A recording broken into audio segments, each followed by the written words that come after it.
வணக்கம் நண்பர்களே. பொது மேடைகளில் தங்களை நேர்மையானவர்களாகவும் மத்திய அரசை, அதாவது மோடி தலைமையிலான அரசை விமர்சிப்பவர்களாகவும் இருக்கும் திமுக, அந்த திமுகவினுடைய தலைவர் ஸ்டாலின், இன்னும் சொல்லப்போனால் முத்துவேல் கருணாநிதி ஸ்டாலின், அவர் பயணிக்கும் காரை நல்லா கவனித்து பாருங்கள். இஸ் அ இம்போர்ட்டட் கார், இறக்குமதி செய்யப்பட்ட ஒரு வாகனம். வெளிப்படையாக தெரிகிறது, நான் ஒன்றும் கண்டுபிடிக்கின்ற அவசியம் இல்லை. அந்த கார் யார் பேரில் இருக்கிறது? அந்த காரை யார் பேரில் இருக்கிறதோ அவர் எப்படி அந்த காரை வாங்குவதற்கு சம்பாதித்தார்? ஒரு கார் வாங்க வேண்டும் என்றால் அந்த ஒரு கார் வாங்கணும் அப்படின்னா சாமானிய மக்களுக்கு அது எளிதில்லை. கடனில் தான் வாங்குவாங்க, லோன் போட்டு தான் வாங்குவாங்க. லோன் போட்டு வாங்கும்போது அவருடைய வருமான, அந்த இன்கம் சோர்ஸ், வருமானத்திற்கான ஆதாரங்களை அவர் சமர்ப்பிக்க வேண்டும். சரி, கடனில் வாங்கினதோ காசு கொடுத்து வாங்கினதோ எது வேணாலும் இருக்கட்டும், அது யார் பேரில் இருக்குது அதுதான் ரொம்ப முக்கியம். அது யார் பேரில் இருக்குன்றது நான் இப்போ சொன்னேன்னா என்னை சும்மா விட மாட்டாங்க.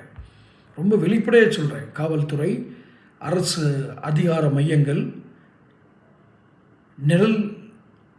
நிழலுலக தாதாக்கள், யாரெல்லாம் கடத்தல் செய்து தங்களுடைய பணத்தை சம்பாதித்து வைத்து இருக்கிறார்களோ அந்த மாதிரி நபர்கள், நான் முதல்வர் ஸ்டாலினை சொல்லவில்லை, நான் சொல்வது நெறிமுறை இல்லாத வழியில் பணம் சம்பாதித்தவர்கள் அத்தனை பேரும், நான் அந்த பெயரை சொன்னால் என்னை சும்மா விட மாட்டாங்க.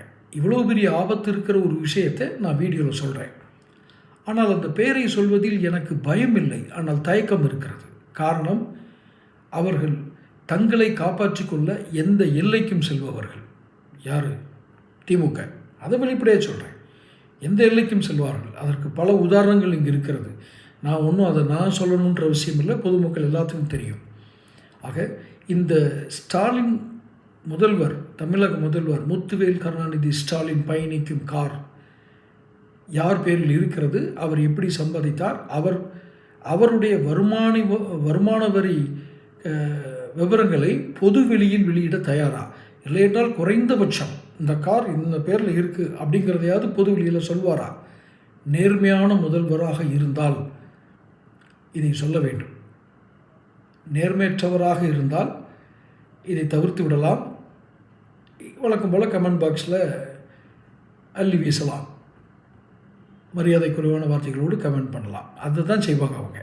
ஆனால் யாருக்காவது முதல்வர் பயணம் செய்யும் கார் யாருடைய பேரில் இருக்குது என்பதை சொல்லும் தைரியம் உண்டா? தொடர்ந்து பேசுவோம். சேனல் சப்ஸ்கிரைப் பண்ணிக்கோங்க.